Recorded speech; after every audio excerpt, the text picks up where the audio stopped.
nwere enyi m nwaanyị ya na di ya na-ese okwu, so m wee na-enyeli ya aka ịmagolu di etisi enyi ife ma ya na di enwesie nsogbu ọ bịa kọọlụ m na encourage ya to stay to manage the man, na-agwa ya ife ndị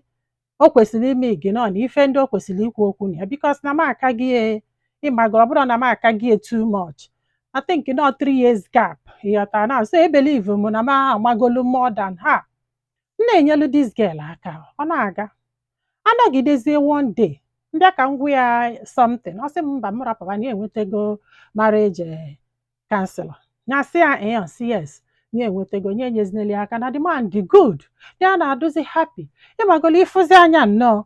ọ na-adụ happy ya gbakwa nkịtị na-eni ese anya oluowo ndị ọsị anya bịa ka o solie je ịghọta kịta maka na ya gwa the man na o nwebụla onye na-enyeli aka bifo nya afịa the man wee sị na ya chọrọ ife ya wee solie wee jee the man fịa like anya ọ bụrụ na o kwuru na ọ laikiri ama na ifu nwoke like gị ị ga-ama o nwere ụdị anya nwoke ga-abụ n'egi ịghọtara na ịma na ọ dị interested so ọkwa ya follow that move ya agbakwa nkịtị fa wee na so after 3 years marriage wee nwebe nsogbu ya wee je ka akọọlị ya ka agbalụ ma ọ ga-enyeli ya aka this man ebidokwe na-agwa ya ihe ya chọrọ ịnụ ịmago na ụmụ nwaanyị ịgwa ha ihe ha chọrọ ịnụ they will fall. Si ọ nọgide one day ya beela akwa jekwuli ya ọ sị anya bịa ka take enye out ịghọta ka fa jee vacation na fa luo na ọ ga-adọ happy na ọ ga-echezo ife niile di ya na-eli a single man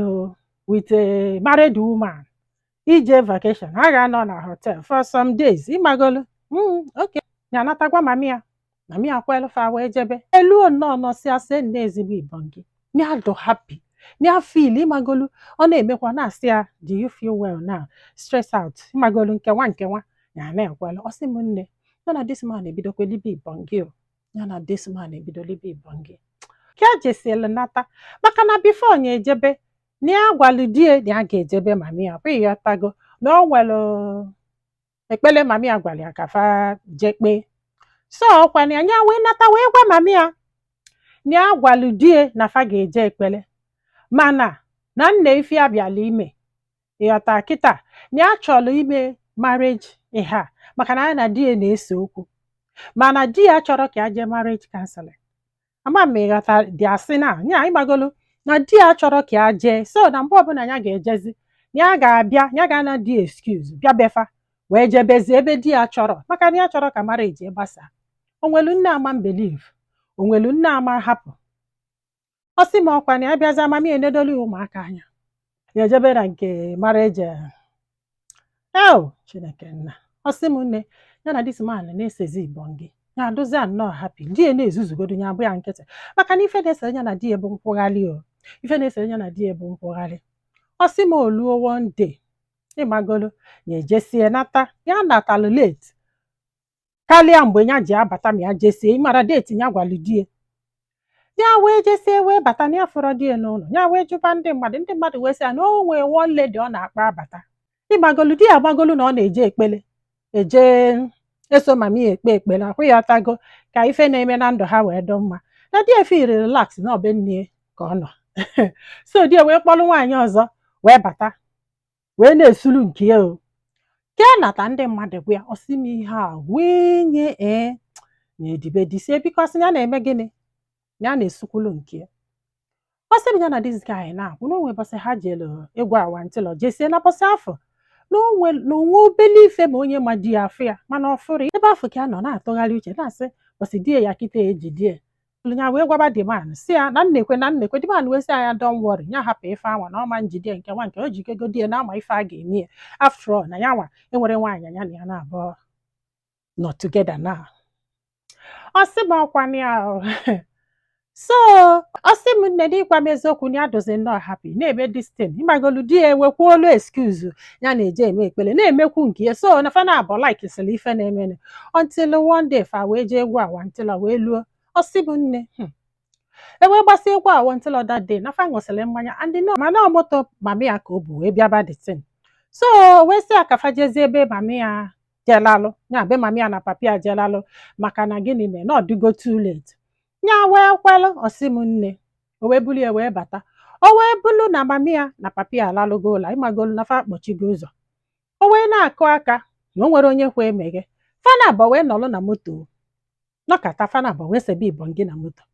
ebe seketezi ibọngị ya mara mgbe ya ji wee hapụ onu ya aka maka na dịmana na-akpatụ ya aka ebe ọ na-adị ya mma ya wee tibe si papi ya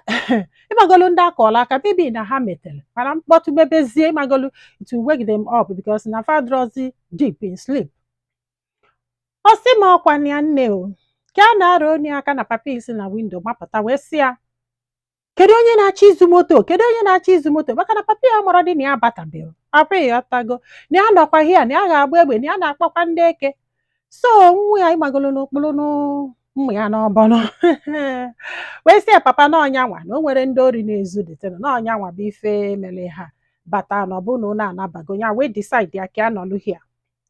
papi ya wee welu tọọchị wee gbadataba dịba na-ebelive wee welu tọọchị gbadataba wee pụta wee sị ya kedu ebe isi abata n'abalị na-edistọbụ mmadụ ịkwụgharịgo bata ọ sị m ka papi ya na-eme ihe a maka na ọ nụrụ onu mmadụ na-abụ wee gbabazie tọọchị na moto wee fịa ọsị ya nọda enyi nwaanyị kedu ife kpata na ịgba nkwụ ofu ebe nwaanyị ọzọ kwa mbọsị nwaanyị ọzọ nọ ihe a ka ị na-alụ gbaalụ na onwe gị ụlọ nwaanyị ma ebute ọya kwa mbọsị na-ebugheri nwaanyị yeside onwe nke ibubata tata another face kedu ihe na-eme di gị ịgbagoro papi akwụrụ ebe afọ chọọ dị ịgba wele mbasa anya isi si anya adukene responsible o ji na ọ na-eme mara eji ihe anụnwa wee na-ala ụmụ nwaanyị niile nọ n'obodo o nwekwara makwala ife ị ga-abakwa ulu babalia ọsị m ebe afọ ka ya nọ wee kụọ hai ọsị m na ọkwa nwoke ya believe go na ọ bụ na di ejide ya hapụ ya ka ọ nụbịa ya gbara na kasino n'ike gwụrụ ya wee kole akpa ya wee ji nwayọọ wee na-abịa di ya wee nọla ana maka na ọ bụrụ that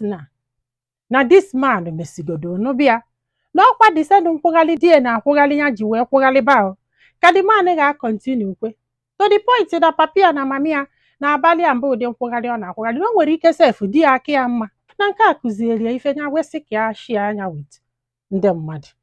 regardless na ọ dị ebidoro nkwụghalị before ya wee kwụghalịba mana ya kala ime the greatest mistake of her life ịghọta na ụfọdụ ndị kwala onwefe marriage cancer na ifefa na-emewo ilu ofe ejidete marriage gị ghasa ma ọ bụ ha elibe gị ibọngị ịghọta kịta na ọkakwa mma ọ bụ na ịchọọ marriage cancer ịbụlụ nwaanyị jebe na nke nwaanyị ịbụlụ nwoke jebe na nke nwoke maka imesi na frying pan ike wụrụ onye ọbụla were ili ego ezi ọnụ ịghọtago maka na ihe dị na ya buru ibu yes ahụ ya ebe na-eje daalụnụ ka dị n'ụbọchị ọzọ